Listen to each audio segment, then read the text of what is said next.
No primeiro bimestre de Geografia, iremos ver os principais capítulos e seus tópicos. O capítulo 1, que seria a industrialização, fatores históricos geográficos.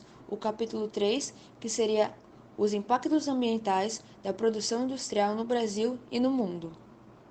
Agora eu vou falar sobre a Revolução Industrial, começando pela introdução, o que foi e contexto histórico. A Revolução Industrial teve início no século XVIII, na Inglaterra, com a mecanização dos sistemas de produção. Enquanto na Idade Média, o artesanato era a forma de produzir mais utilizada, na Idade Moderna tudo mudou. A burguesia industrial, avida por maiores lucros, menores custos e produção acelerada, buscou alternativas para melhorar e aumentar a produção de mercadorias. Também podemos apontar o crescimento populacional na Inglaterra e em outros países europeus, como outra razão para o aumento da demanda de produtos e mercadorias. A primeira etapa da Revolução Industrial. Entre 1760 a 1860, a Revolução Industrial ficou limitada, primeiramente, à Inglaterra. Houve o aparecimento de indústrias de tecidos de algodão com o uso do tear mecânico. Nessa época, o aprimoramento das máquinas a vapor contribuiu para a continuação da Revolução. A segunda etapa da Revolução Industrial. A segunda etapa ocorreu no período de 1860 a 1900. Ao contrário da primeira fase, países como Alemanha, França, Rússia e Itália também se industrializaram. O emprego do aço, a utilização da energia elétrica e dos combustíveis derivados do petróleo, a invenção do motor a explosão, da locomotiva a vapor e o desenvolvimento de produtos químicos foram as principais inovações desse período. A terceira etapa da Revolução Industrial. Alguns historiadores têm considerado os avanços tecnológicos do século XX e XXI como a terceira etapa da Revolução Industrial. O computador, o fax, a engenharia genética, o celular seriam algumas das inovações dessa época. Principais consequências da Revolução Industrial: diminuição do trabalho artesanal e aumento da produção de mercadorias manufaturadas em máquinas. Criação de grandes empresas com a utilização em massa de trabalhadores assalariados. Aumento da produção de mercadorias em menos tempo. Maior concentração de renda nas mãos dos donos das indústrias. Avanços nos sistemas de transporte, principalmente ferroviário e marítimo, a vapor. Desenvolvimento de novas máquinas e tecnologias voltadas para a produção de bens de consumo. Surgimento de sindicatos de trabalhadores com o objetivo de defender os interesses da classe trabalhadora. Aumento do êxodo rural. Migração de pessoas do campo para as cidades, motivado pela criação de empregos nas indústrias. Aumento da poluição do ar com a queima do carvão mineral para gerar energia para as máquinas. Crescimento desordenado das cidades, gerando problemas de submoradias. Aumento das doenças e acidentes de trabalhos em função das péssimas condições de trabalho nas fábricas. Uso em grande quantidade de mão de obra infantil nas fábricas. Impactos ambientais da produção industrial no Brasil e no mundo. Como já foi dito, a indústria é um setor muito importante para o desenvolvimento da sociedade. É graças a ela que foi possível criar inúmeros bens de consumo considerados essenciais na vida moderna, trazendo conforto e saúde para a população. Como qualquer atividade humana, porém, as indústrias são responsáveis por causar muitos danos ao meio ambiente e à saúde humana. Isso porque elas geram matérias biológicas, gases e líquidos que contaminam os rios, mares, lagos, ar e solo. Como consequência, a presença das indústrias contribui diretamente para a devastação das florestas e extinção de diversas espécies de animais. A poluição das indústrias também está associada ao aquecimento global, um fenômeno que está associado ao derretimento das calotas polares, elevação do nível dos oceanos e diversas alterações climáticas, tais como secas, furacões e enchentes, que ameaçam a vida de milhares de pessoas e levam fome e destruição a diversas cidades. Em geografia, acabamos falando sobre a população brasileira e a sua formação no capítulo 11, sejam elas com a construção de seu território e também a formação do povo brasileiro, sendo com os estrangeiros que acabaram migrando para o Brasil, ou também as migrações que ocorreram de estados para outros estados. A apostila de geografia começa falando sobre a construção do território e a formação do povo brasileiro. A extensão do território brasileiro ocorreu de leste para oeste, ou seja, do litoral até chegar às suas fronteiras com os atuais países da América do Sul. Primeiro, com as capitanias hereditárias do litoral estendendo-se para o interior, o sertão, depois para o sul e para a Amazônia. Em razão da alternância de ciclos econômicos, diferentes modelos de desenvolvimento foram criados e, posteriormente, ao começar o declínio, favoreceu-se a transferência do centro de poder econômico para outras regiões. A imigração e a miscigenação foram muito importantes para a formação do povo e do território brasileiro. Os estrangeiros em contato com os nativos indígenas, somados aos imigrantes que ingressaram no país, foram transformando o Brasil no país mais miscigenado do mundo. A imigração para o Brasil ocorreu graças a uma busca de uma oportunidade de trabalhos e melhores condições de vida dos europeus, graças às grandes dificuldades que eles tinham para obter um emprego, em virtude da substituição do artesanato pela produção industrial e do grande contingente populacional. Aliados às doenças endêmicas, facilitaram para o governo brasileiro também atrair as famílias europeias de diversos países. Os imigrantes europeus vinham para o Brasil estimulados graças a meio de propagandas enganosas, segundo as quais o Brasil seria uma ilha de prosperidade, sendo que, na verdade, quando chegavam aqui, eles eram extorquidos pelos grandes latifundiários. Estes imigrantes foram de muita importância para o governo brasileiro, pois eles supriram as necessidades de mão de obra no século XIX e XX, nas lavouras de café, e também para uma idealização de uma parte nova da elite e de embranquecimento do povo brasileiro.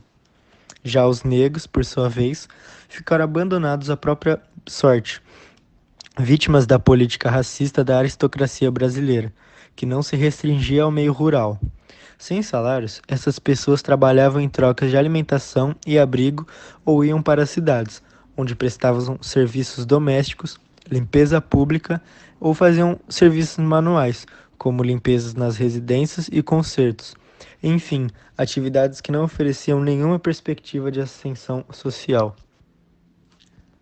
Além dos europeus, os japoneses também acabaram por se iludir com as promessas de trabalho e de moradia num novo país, pois o Japão passava por mudanças políticas e econômicas associadas a uma crise demográfica, em que as cidades japonesas estavam superpovoadas e com a população enfrentava problemas de pobreza e desemprego.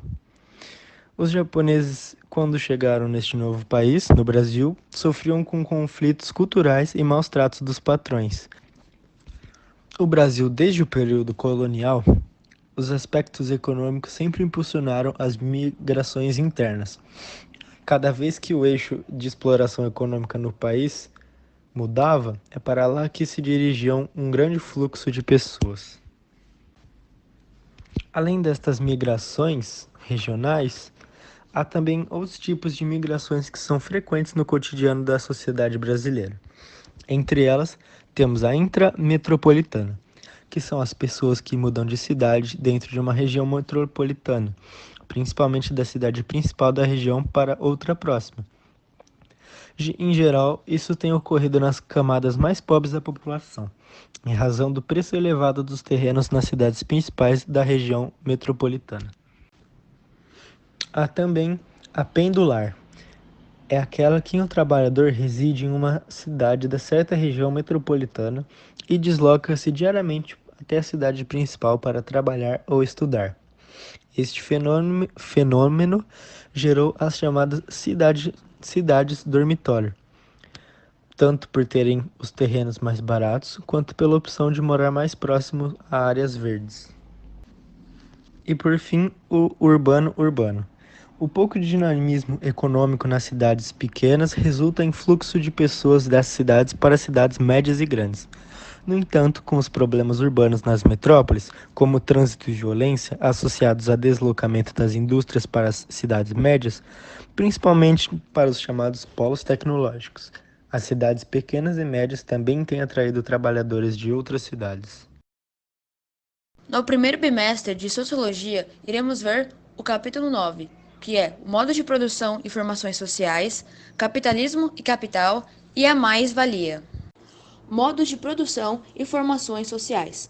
Quando Karl Marx desenvolveu o conceito de modo de produção, proposto como um modelo teórico construído para auxiliar a análise das diversas formações de civilização, sua intenção era entender o capitalismo de seu tempo, sobretudo na Europa e, para tanto, tomou a Inglaterra como expressão mais bem acabada do modo capitalista de produção. Ao comparar suas conclusões com o capitalismo de outras nações, como a França, a Rússia e o futuro Império Alemão, Marx percebeu a necessidade de adaptar esse modelo teórico à nova realidade econômica, política e social existente. Assim, na tentativa de explicar as particularidades que o modo de produção capitalista assumia em cada canto do planeta, os marxistas desenvolveram o conceito de formação social, que pode ser definida como uma totalidade social concreta, histórica e geograficamente determinada, em que certo modo de produção se manifesta com características específicas. Mais-valia. A mais-valia é um conceito da sociologia criado pelo alemão Karl Marx no século XIX, o qual está relacionado com a força de trabalho, o tempo de realização e o lucro obtido. Trata-se de um conceito da economia política marxista em que o valor do trabalho e o salário recebido pelo trabalhador denotam uma desigualdade, ou seja, o esforço do trabalhador não é convertido em valores monetários reais, o que desvaloriza seu trabalho. Em outros termos, a mais-valia significa a diferença entre o valor produzido pelo trabalho e o salário pago ao trabalhador. É, portanto, a base de exploração do sistema capitalista sobre o trabalhador. Note que, muitas vezes, o termo é utilizado com sinônimo de lucro. O lucro do sistema capitalista é gerado pela relação existente entre a mais-valia e o capital variável, ou seja, os salários dos trabalhadores. Resumo do sistema de mais-valia. O sistema de mais-valia, proposto por Marx, é baseado na exploração do sistema capitalista, onde o trabalho e o produto produzido pelos trabalhadores é transformado em mercadoria com o intuito do lucro. Assim, os trabalhadores acabam recebendo um valor inferior que não condiz com o trabalho realizado. Tipos de mais-valia. Há dois tipos de mais-valia: a mais-valia absoluta, que nesse caso, o operário realiza o trabalho em determinado tempo que, se fosse calculado em valor monetário, resultaria na desigualdade entre o trabalho e o salário, ou seja, o lucro surge com a intensificação do trabalho pelo aumento de horas na jornada laboral. E a mais-valia relativa, que nesse caso a mais-valia é aplicada através do uso da tecnologia. Por exemplo, aumentar o número de máquinas numa fábrica, no entanto, sem aumentar o salário dos trabalhadores. Assim, a produção e o lucro aumenta ao mesmo tempo que os números de trabalhadores e o salário permanecem igual. Capitalismo. O capitalismo é um sistema econômico e social baseado na propriedade privada e na acumulação de capital. Surgiu no século XVI, na passagem da Idade Média para a Idade Moderna, a partir da decadência do sistema feudal e do nascimento de uma nova classe social, a burguesia. Fases do capitalismo. Podemos dizer que o capitalismo está dividido historicamente em três fases. São elas: capitalismo comercial ou mercantil, capitalismo industrial ou industrialismo, capitalismo financeiro ou monopolista. Bom, a matéria de sociologia é dividida primeiramente entre o capítulo 15 e 16. O capítulo 15 a gente começa falando sobre Estado e governo e acaba explicando as formas de governo, as divisões do poder no Estado e também das formas de governo no Brasil. E no capítulo 16 nós falamos sobre as eleições no Brasil, desde a época da colônia, desde a época colonial, até os dias atuais, que se usa a urna eletrônica. Existem basicamente duas formas de governo. primeira, que seria o Estado monárquico, a monarquia, ou a república, que é o Estado republicano.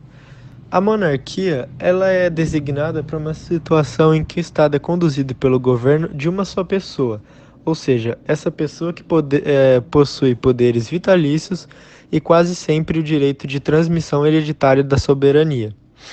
Nos governos monárquicos, há uma forte centralização do poder político, ou seja, todo o poder do Estado é passado para uma só pessoa. O segundo meio de governar um estado, ou seja, a segunda forma de governo existente, é a república. É o modo mais comum que existem atualmente em diversos países. Na república, o chefe de estado tem acesso ao poder por eleição popular, direta ou indireta, e governa por um período de tempo predeterminado. A chefia do estado pode ser exercida por uma pessoa só, como é o caso do Brasil, ou pode ser um colegiado, como se fosse um comitê, como ocorre na Suíça. Vale lembrar que nos países republicanos, o chefe de estado pode ser o presidente e é chamado de república presidencialista, ou pode ser um primeiro-ministro, que seria a república parlamentarista. Um último conceito importante para o estudo da organização do Estado contemporâneo é o federalismo. Esta concepção remete ao Estado organizado com base na autonomia de suas repartições territoriais internas. Podem ser províncias, estados ou departamentos, todas elas reunidas num Estado Nacional Federativo e reconhecem, portanto, um governo central da União. O segundo tópico da apostila remete sobre a divisão dos poderes do Estado, sendo eles divididos em três: o poder legislativo, que é aqueles que fazem as leis através das assembleias legislativas estaduais e das câmaras municipais, ou pelo Congresso Nacional. O segundo, o poder executivo, é quem ordena a execução das resoluções públicas, ou seja, cabe ao presidente, aos governadores e aos prefeitos determinarem ordens. E por fim, o poder judiciário, que é o responsável por julgar os crimes e os conflitos dos cidadãos, sendo eles a Justiça Federal e a Estadual. O capítulo 16 da apostila, ele remete sobre as eleições no Brasil, desde a colônia até a urna eletrônica, que é utilizada nos dias atuais. O direito ao voto foi sendo conquistado aos poucos no Brasil. A partir de 1881, todas as eleições passaram a ser diretas. Votavam os homens maiores de 25 anos ou de 21 que fossem casados ou oficiais militares. Após o período imperial, uma das primeiras medidas do governo republicano foi abolir o critério censitário de renda para candidato ou eleitor. Até então, o direito ao voto aos analfabetos não era explicitamente proibido. Porém, a partir de 1889, proibiu-se formalmente. Graças ao voto aberto, havia muita manipulação de resultado, como todo tipo de falsificação e a pressão e até mesmo violência física era utilizado pelos partidos para obter vitória nas urnas. Este método ficou conhecido como voto de cabresto, em que os coronéis eles mandavam nas cidades através de seus interesses próprios. Somente em 1932, com Getúlio Vargas, o voto secreto foi decretado como lei. Além do voto secreto, o novo Código Eleitoral tomava medidas como o direito a voto às mulheres. 2 anos depois, a Constituição previa que a maioridade eleitoral deveria ser de 18 anos.